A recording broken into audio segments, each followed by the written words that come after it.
पिछले 10 सालों में देश की जनता ने देखा है कैसे भाजपा ने इस दुनिया की सबसे बड़ी और सबसे असरदार वॉशिंग मशीन का आविष्कार किया है। सबसे बड़ी और सबसे असरदार वॉशिंग मशीन भाजपा ने बनाई है, लेकिन ये एक राजनीतिक वॉशिंग मशीन है। इस वॉशिंग मशीन में आप बड़ी बड़ी कंपनियों के मालिकों को डालो, शरद चंद्र रेड्डी जैसे शराब कारोबारियों को डालो, तो क्या बाहर निकल के आता है? बाहर निकल के आता है झूठे बयान और दूसरा भाजपा के लिए चुनावी चंदा। शरद चंद्र रेड्डी से 55 करोड़ रुपए लिए जाते हैं ईडी और सीबीआई की इन्वेस्टिगेशन के बाद। वहीं दूसरी तरफ देश के तमाम कलंकित नेता, जिन जिन के ऊपर गंभीर आरोप लगाए गए हैं, जिनकी प्रॉपर्टी सीज कर दी गई है, जिनके ऊपर कई सारे और मुकदमे चल रहे हैं, एक नहीं मल्टीपल, कहीं तो टेररिज्म से रिलेटेड भी, उनको भाजपा अपनी तरफ ला रही है ईडी और सीबीआई की इन्वेस्टिगेशन को रोककर, और फिर उन्हें क्लीन चिट दी जा रही है।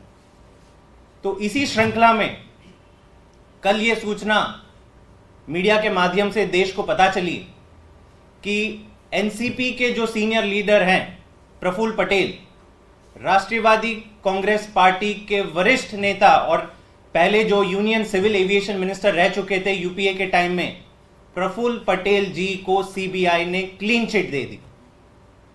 बहुत बड़ी बात हो गई। एक ऐसा व्यक्ति जिसके ऊपर तमाम केसेस चल रहे थे, एक नहीं मल्टीपल केसेस चल रहे हैं सीबीआई और ईडी द्वारा, उसको एक केस में, अभी जो सूचना मिली है कि एक केस में प्रफुल्ल पटेल जी को मोदी जी की सीबीआई ने क्लीन चिट दे दी, मतलब केस खत्म। अब अगर आप ये जानेंगे कि ये केस क्या था और क्यों इसमें इनको आरोपी बनाया गया था, क्यों इतनी इन्वेस्टिगेशन चल रही थी पिछले सालों से, और अब जो क्लीन चिट मिल गया है, तो आप हंस पड़ेंगे कि कितना ओपन एंड शट, कितना ओपन केस है करप्शन का। यह बात तब की है जब प्रफुल्ल पटेल जी यूनियन सिविल एविएशन मिनिस्टर थे।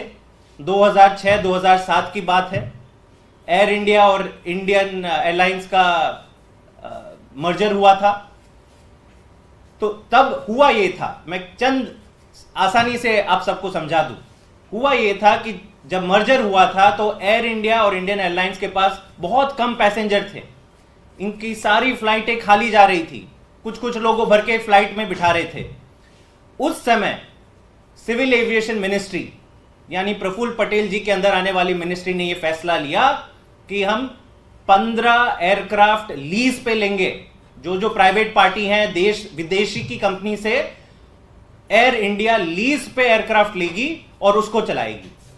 होता क्या है, आप 15 एयरक्राफ्ट लेते हो लीज पर, ऐसी लीज का टर्म अग्रीमेंट बनाते हो जिसमें आप इसको टर्मिनेट ही नहीं कर सकते। अच्छा, आपने 15 एयरक्राफ्ट तो लिए, लेकिन कहां पे उसे चलाओगे, पायलट क्रू कुछ नहीं फिक्स किया।